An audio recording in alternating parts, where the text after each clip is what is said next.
Hey, it's MK, and I am here with another mixed media mayhem recipe for you guys today, and I'm also combining this with Christy's Beautiful Life 30 Days of Sketches, and this gorgeous sketch created by Stella Harris. I am only going to be doing the right side of her layout for today, and I have a color Craze combination for you guys. However, I opted to do the little reddish orange rather than the bright orange in that leaf cluster. So it's not in the little palette down below, but it is in the photo. So that's where I pulled out my cluster because I already had this pre-made kit. So I picked out 3 photos, and then inside my pre-made kit, I had all of these banner pieces, but I added in these wood strips that were from a couple layouts ago. I want to say 2 or 3 layouts ago. So I had that teal color brought in. And then I pulled out a couple of my wood veneer from Some Assemblage Required. I'm not sure if I'm going to use the word hunt, but I definitely wanted to use a couple of these rifles that were there. Also from one of my monthly embellishment kits, I have these orange frames that are from 49 and Market. And then from Scrapbook Addicts, I have this hunt series or hunt set that I purchased from her, and I've cut down her little board, so that way the more that I use, the smaller the board gets. But I don't actually end up using those ones. I brought them in for the orange, but then I realized that it didn't really match what he's doing. These are the clusters that I created for this pre-made kit. Now, I did a lot of the pre-work during the class of the kit, and then I realized I didn't want to build the kit the way that it was supposed to be. Sorry, Emmy. And then, of course, from my stash, I pulled out this Keep Going little banner piece from 49 and Market Hike More collection. And then the little antlers came in Sarah's little Scrapbook Addict hunt kit. And then, of course, I have my little tree round tray. Now, I've been asked before I start going, about my tree round. It is a DIY tree round, so you can paint it any color you want. I have it in dark brown, and now I have it in white. All right, so for my background piece of paper, I have this pre-splattered white cardstock. It's actually cream cardstock from Close to My Heart, and then I'm going to use this piece of paper that was just from a paper pack, but I believe it was from a travel pack. You guys, I apologize about not knowing what paper pack these came in, because what happened is a friend here in Elko, actually Spring Creek, she decided she wasn't going to scrapbook anymore. She had a lot of other hobbies that she really wanted to stick with. And a lot of the papers that she had were paper packs. And before I put the paper packs on a give-take table, I actually went through them and pulled out a couple pieces. So I do apologize not knowing where all these papers came from in the specific packs. I should have wrote them down. I didn't foresight that. So about my background paper, one of the recipes that is mixed media called for today is inking. And I actually took a re-inker and put a couple daubs down on a paper and took a fan brush and then splattered all of these splatters with a re-inker, because I have a ton of re-inkers and I never know what to do with them. Like, I used to make my own sprays and all that good stuff, and I used to do a lot with them. And then, of course, as my hobby grew and, of course, as the supplies grew, I've put my re-inkers off to the side. So I did use ink, just not the way that it was intended. And then, of course, I almost forget about the stamping. I've got the fall colors taken care of because that is our color palette. But however, I almost forgot about the stamping. So please hold. Now I'm going to cut down all of my photos within these frames. I thought that these frames were going to be absolutely perfect. Now, as you can see, I only have 3 photos. I don't have, how many? 1, 2, 3, 4, 5, 6, 7 photos that is required for the right side. I do apologize. I just don't have that many photos. And when it comes to fall photos, we don't really have a fall.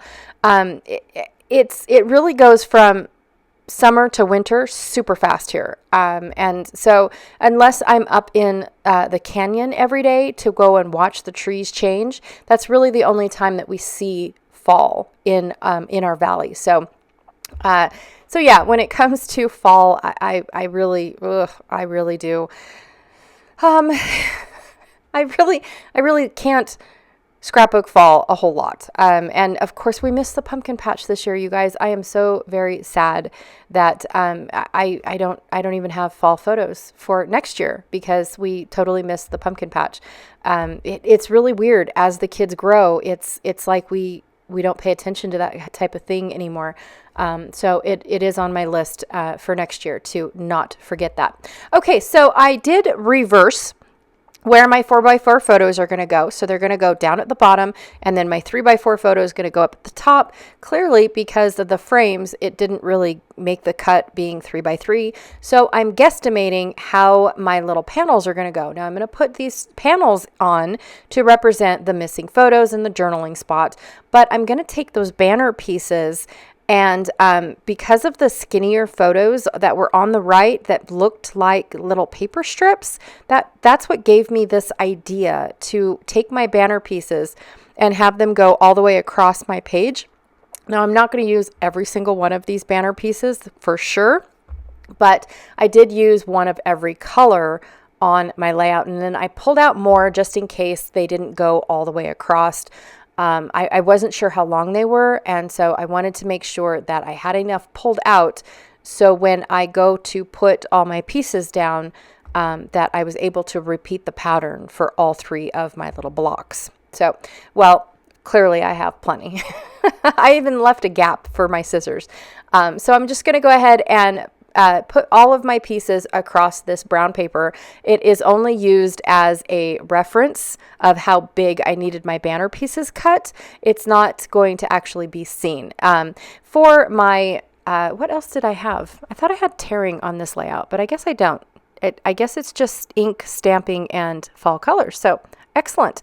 I was going to say for my tearing, I used my distress tool, but I guess I don't need to tell you guys that.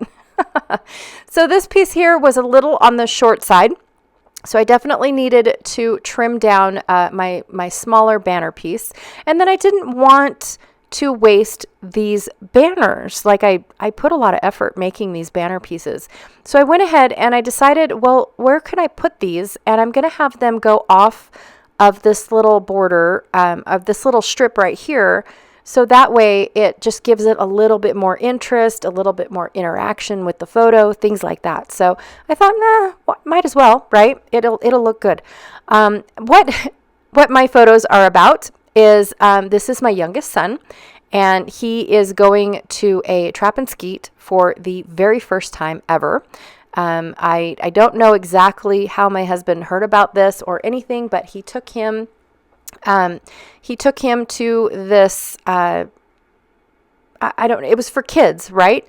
And they shot out 25 of these clay pigeons, for practice, for duck hunting. And, this is my son's very first time ever shooting at clay pigeons, and he got 19 out of 25. My husband was so ecstatic about how well he did for his very first time.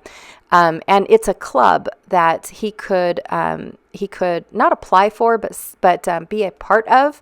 And it teaches them, control and all that stuff, accuracy, and whatnot. And so my husband did a lot of research looking into it. They definitely have to have good grades to do this because apparently it's during school.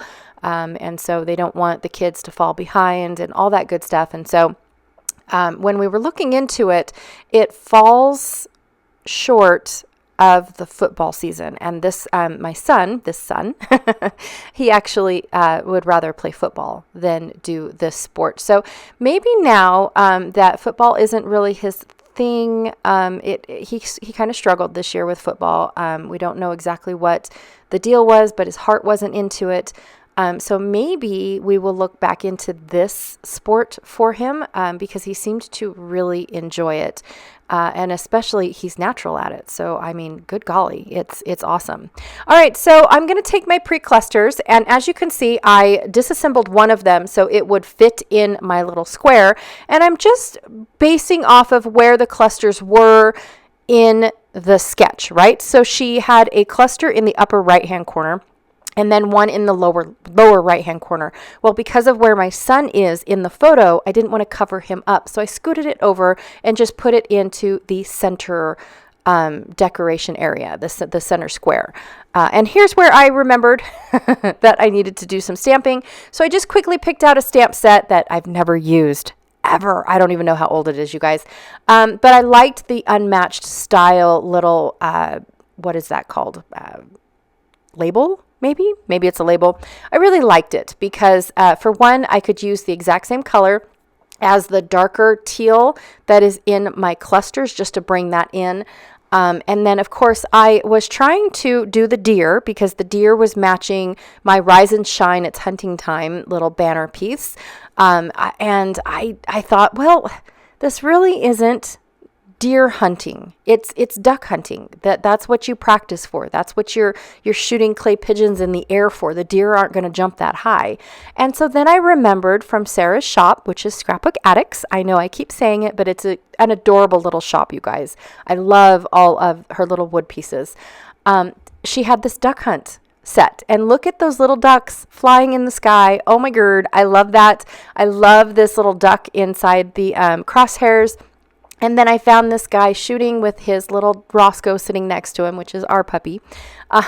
And so I just got ecstatic. I was so super happy with all of these little pieces. They matched beautifully. It could not have been made for a better page. So I swapped out all of Sarah's pieces for another set of Sarah's pieces, and I just was ecstatic. Now, I really did want to color in the shotgun shells in my little pouch, but I opted to leave them plain wood because of the color scheme. The colors that I wanted to color them to match the bullets that he used actually didn't match my color scheme. So I left it as a bare wood. And of course, off camera, I also unmasked all my wood so I could see the gorgeous wood beauty in those wood pieces. So, all right, you guys, that is my layout. I got all my stamping. I got all my inking. I got my fall colors. Don't forget to check out Janet Fritz's channel, who is Galaxy Girl Creations, because she is my partner in crime when it comes to color craze. But she also plays along with Mixed Media Mayhem with me. And of course, Series 16's Christy's Beautiful Life, 30 Days of Sketches. 16, you guys. That is a lot of sketches. And if you go check out her Facebook group, you can see all of those sketches, all of them. So the link is down below if you guys are curious. All the links are down below. I've got the Mixed Media Mayhem playlist link as well for everyone that plays along with Mixed Media Mayhem, and the Facebook group for that. For those that don't have YouTube channels, you can go and check out what people are doing with this recipe. I think it's great to see all the different ways of using your supplies. These recipes are awesome because no two layouts are the same and no two creators think the same when it comes to these specific supplies. So it is really great. All right, thanks again, and I will check you guys all later. Bye.